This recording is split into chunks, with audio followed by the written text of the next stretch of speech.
Ni baadhi ya wakazi wa Kalilani, kata Buhingu, wilaya ya Uvinza, mkoani Kigoma, ambao hatima zao hazijulikani kutokana na kutakiwa kuondoka katika maeneo yao ili kupisha upanuzi wa hifadhi ya milima ya Mahale. Kilio kikuu cha wakazi hao ni ardhi ambayo wameishi kwa zaidi ya miongo mitatu, ambapo kwa sasa wanaiomba serikali kuwatazama watoto wao walio darasa la 7 ili wasipoteze haki yao ya kielimu, huku wakidai ahadi ya serikali ya kujengea shule na huduma za afya kupitia Benki ya Dunia ikiwa bado haijatekelezwa. Kwa jina naitwa Mariam Musa Rehani. Walofanya valuni watu wachache na kutuambia siku 60 tuhame. Sisi tunashangaa sana na haya mambo yanaendelea. Sisi watu wa hifadhi hatuna ugomvi nao. Tumejenga barabara kupitia mikono yetu miwili. Tumelima mpaka kufikisha airport ndogo wanayotumia. Mimi nilikuwa mjumbe wa kamati ya bodi ya shule. Kaya ilitoa tofali 400. Tukajenga shule. Diwani akatutetea tukapata walimu 6 mpaka leo tuna walimu 8. Na nyumba za walimu mafundi alitoa kijijini wakalima, sisi tuko pale kwenye bodi ya shule. Mheshimiwa Rais, pale kuna watoto 600. Vitongoji vile vimetoka watoto 400. Watoto 200 wanatoka vitongoji jirani. Watoto wakula 7, kuna watoto wala 4. Wanasoma wapi hiyo tarehe 25? Sheria zipo. Tuhame kama hifadhi zingine za Ngorongoro, tutengewe eneo, tutengewe shule. Watoto wetu leo wakula 7 wanayumba. Watoto wakienda shule wakirudi tarehe 25 wanahama. Tunaenda kukaa wapi? Tuko razi tufe. Tuko razi watu uwe kwa sababu ya haki zetu. Na kama kweli wanapahitaji, mkuu wa mkoa na mkuu wa wilaya walisema, na nukuu, watatutengenezea shule ya kisasa na hospitali ya kisasa. Baada ya kufanya hivyo watatupeleka hao maeneo wametengeneza ili tuhamie hapo. Lakini bado hawajafanya hivyo. Wanawezaje kuja kutuambia watuhamishe? Hilo hatuwezi kukubaliana nalo. Tuonee huruma mama. Katika mgogoro huu, wananchi hao wanadai kutumika kwa vitisho na nguvu ili wapishe maeneo yao, madai ambayo yamekuwa yakikanushwa na uongozi wa hifadhi na serikali kwa ujumla. Na kijiji hiki kimeanza kabla ya hifadhi.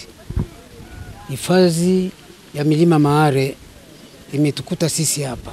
Kwa kweli kuna watu ambao wameweka tathmini bila kupenda, kwa kutumia, kwa kulazimishwa, kwa kupigwa. Wakiwemo hadi familia yangu mimi ninayeongea hapa.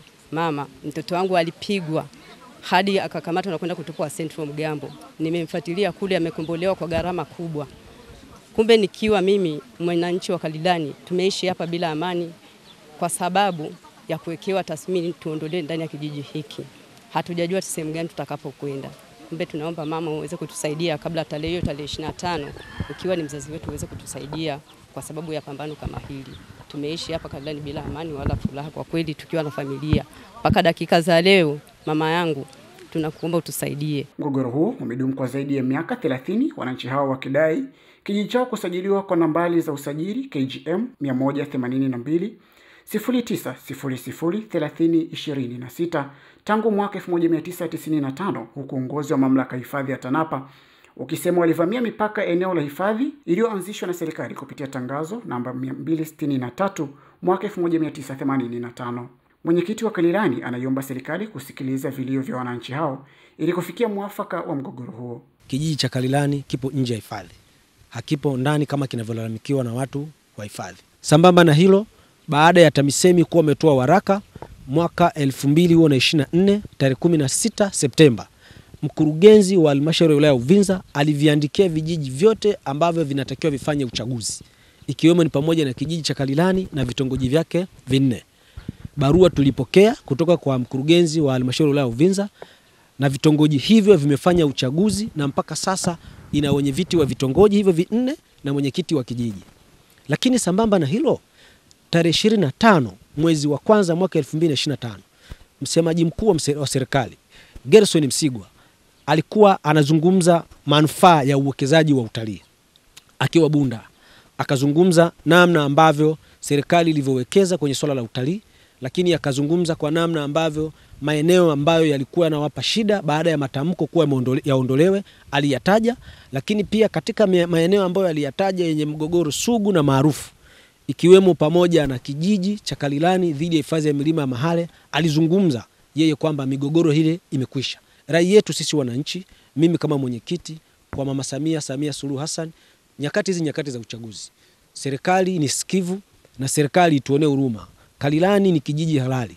Wao ndio wamerasimisha kijiji hichi ni kijiji halali na kutupa nyaraka na dokumenti hizo tunazo. Sasa leo tunaambiwa tuondoke, anakuja nazungumza mtu maneno matupu ambayo hayana maandishi. Kitu ambacho wananchi wamepata kadhia nyingi, wananchi wamepigwa, wananchi wanakimbia majumbani kwao, wanalala porini, wengine kufunguliwa kesi ambazo hazina mantiki. Kwa hiyo tuniombe sana serikali ni sikivu, tumuombe Mama Samia. Shida inayotukabili Kalilani ni kubwa, kitu ambacho inawafanya wananchi walani. Kwa hiyo kwa sababu serikali ni sikivu, tumuombe mkuu wa nchi aliingilia jambo hili kati, ili wananchi wa kijiji cha Kalilani waishiwa kwenye kata ya Buhingu, tarafa ya Buhingu, wilaya ya Uvinza, mkoa wa Kigoma, waishi kama wanavyoishi wananchi wengine katika maeneo mengine. Mkuu wa wilaya ya Uvinza ndugu Dina Mathamani alipotafutwa ili kupata kauli ya serikali kuhusu kaya hizo, amesisitiza kuwa wanapaswa kuondoka ifikapo tarehe 25 Aprili 2025, ambao ni muda wa mwisho wa siku 60 zilizotolewa na serikali Februari 25 mwaka huu. Aidha, amekiri kuwa bado utekelezaji wa ujenzi wa shule na hospitali bado haujatekelezwa. Serikali kupitia mkuu wa mkoa wa Kigoma ndugu Tobias Ndengenye tarehe 25 Februari mwaka huu ilikamilisha zoezi la uthamini wa kulipa bilioni 1.68 kwa kaya 205 zilizokwisha kufanya uthaminishaji, huku hatima ya kaya 171 zilizosalia ambazo inaelezwa ziligomea zoezi hilo ikiwa haijulikani ifikapo Ijumaa, ukiwa ni muda wa mwisho wa wakazi hao kuhama. Ili kuwa mwanafamilia bora wa Global TV, usisahau kusubscribe, like, kushare na kucomment. Baada ya kusubscribe, bonyeza alama ya kengele ili kupata taarifa kwa kila video inayopanda Global TV Online.